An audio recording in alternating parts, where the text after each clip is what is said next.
Happy morning. Welcome back to my channel நண்பர்கள் அனைவருக்கும் வணக்கம். எல்லாரும் நல்லா இருக்கிறீங்களா? எல்லாரும் நல்லா இருப்பீங்கன்ட்டு நம்புகிறேன். இன்னைக்கு திருமண நாள், பிறந்த நாள் கொண்டாடுற அனைவருக்குமே வாழ்த்துக்கள். நீண்ட ஆயுள் ஆரோக்கியத்தோடு நீங்கள் நல்லா இருக்கணும்னு சொல்லி கடவுள்கிட்ட மனசார வேண்டிக்கிறேன். இன்னைக்கு மாதாந்திர வெள்ளி, அதாவது தமிழ் மாதத்தின் கடைசி வார வெள்ளிக்கிழமை. எப்போவுமே இந்த தமிழ் மாதத்தோட கடைசி வார வெள்ளிக்கிழமை அன்னைக்கு ஏதாவது நிவேத்தியம் செய்கிறது வழக்கம். இன்றைக்கி பார்த்திங்கன்னா சாமிக்கு கேசரி தான் பண்ணியிருந்தேன்.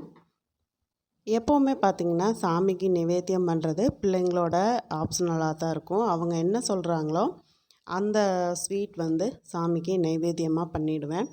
இன்றைக்கி கேசரி பண்ண சொல்லியிருந்தாங்க. அடிக்கடி வீட்டில் செய்ய சொல்கிறது கேசரி தான்.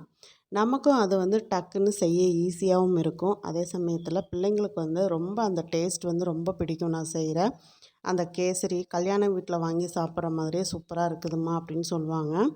அந்த பக்குவம் நான் ஒரு அதாவது கல்யாண வீட்டுக்கு போயிருக்கும்போது தெரிஞ்ச மாஸ்டரு அவர்கிட்ட கேட்டு தெரிஞ்சுட்டு செய்ய ஆரம்பித்தேன். அதுலேருந்து எப்போவுமே பிள்ளைங்க கேட்குறது கேசரி பண்ணுங்கம்மா, கேசரி பண்ணுங்கம்மா அப்படின்னு சொல்லுவாங்க.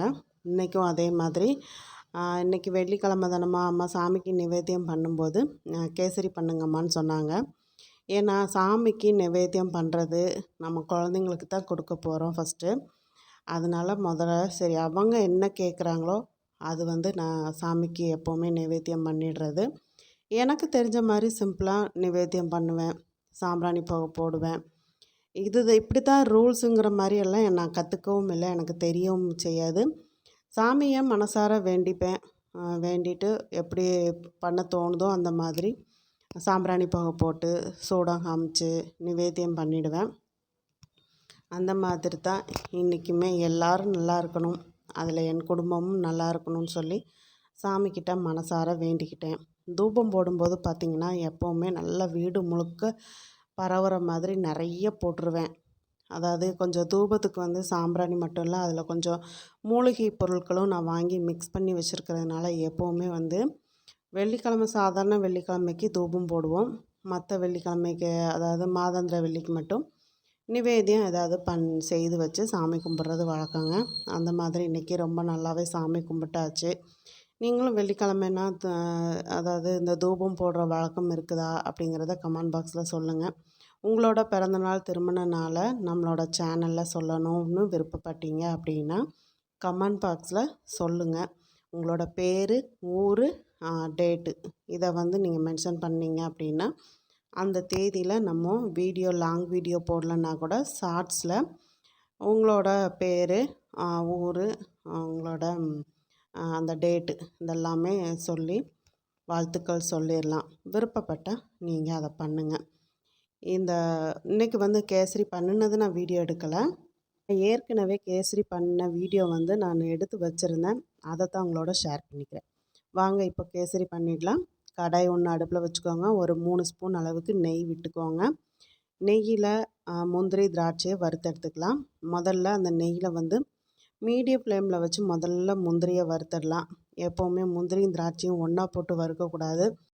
ஏன் அப்படின்னா அந்த திராட்சை உங்களுக்கு சீக்கிரம் வறுபட்டு உப்பி வந்துடும். அப்போது உங்களுக்கு முந்திரி வறுபடுற நேரத்துக்குள்ளே திராட்சை கரிஞ்சு போயிடும். அதனால் முந்திரியை நம்ம லைட்டாக பாதி முருவலாக வறுத்ததுக்கப்புறம் திராட்சையை சேர்த்து வறுத்துக்கலாம். இன்னொன்று திராட்சை சாப்பிட்டு பார்த்துட்டு அதுக்கப்புறம் நீங்கள் யூஸ் பண்ணுங்கள். பாயாசத்துக்காக இருந்தாலும் சரி அல்லது நீங்கள் கேசரிக்காக இருந்தாலும் சரி. சில சமயங்களில் இந்த காஞ்ச திராட்சை ரொம்ப புளிப்பாக இருக்கும்.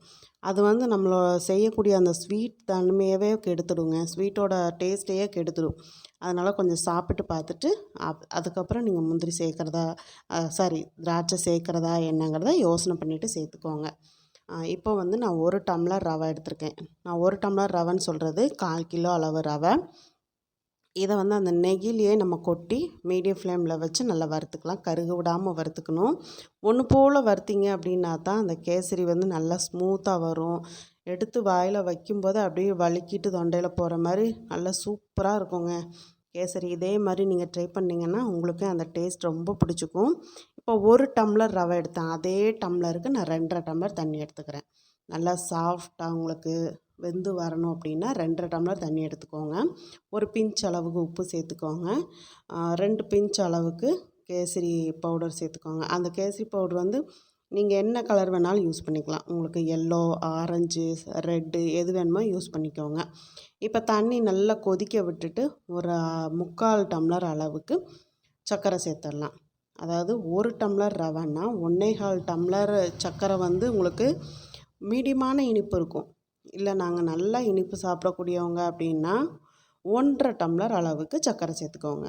இப்போ தண்ணி கொதித்த உடனே 3/4 டம்ளர் அளவுக்கு சர்க்கரையை சேர்த்து அப்படி கரைச்சி விட்டுட்டிங்கன்னா போதும்.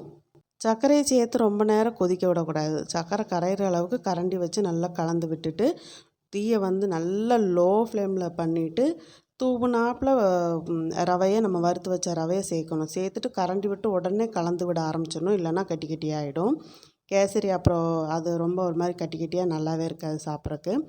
நல்லா இந்த மாதிரி கைவிடாமல் கிளறும்போது நல்லா குழைவாக வெந்து வரும். இந்த மாதிரி நல்லா கொஞ்சம் இருகலாக வருங்க. கேசரி வந்து எல்லாருக்குமே பிடிக்கும். வயசானவங்கள்லேருந்து குழந்தைங்கள்லேருந்து எல்லாத்துக்குமே பிடிக்கும்.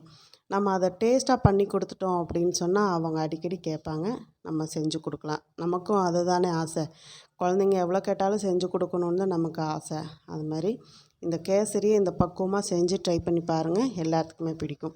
இப்போ வந்து நல்லா அந்த ரவை வந்து தண்ணியெல்லாம் வற்றி நல்லா வெந்து வர டைமில் மீதி 1/2 டம்ளர் சர்க்கரையை சேர்த்துட்டு நல்லா கிளறணும் அப்படின்னா அந்த சர்க்கரையும் நல்லா மெல்ட் ஆகி நல்லா ரவையோடு சுருண்டு வரும். இப்போ நான் ஒரு 6 7 ஸ்பூன் அளவுக்கு நெய் சேர்த்துட்டு அதே ஒரு 10 ஸ்பூன் அளவுக்கு தேங்காய் எண்ணெய் சேர்த்துருக்கேன். நெய்யும் தேங்காய் எண்ணெயும் சேர்த்து நீங்கள் இந்த கேசரி பண்ணும்போது தான் உங்களுக்கு கல்யாண வீட்டு கேசரியோட டேஸ்ட் வந்து கிடைக்கும். வெறும் நெய் மட்டும் நீங்கள் சேர்த்து நீங்கள் கேசரி பண்ணுறப்ப என்ன ஆகும்னா ஆறுனதுக்கப்புறம் கொஞ்சம் வர வரன்னு இருக்கும். இன்னொன்று வந்து திகட்ட ஆரம்பிக்கும்.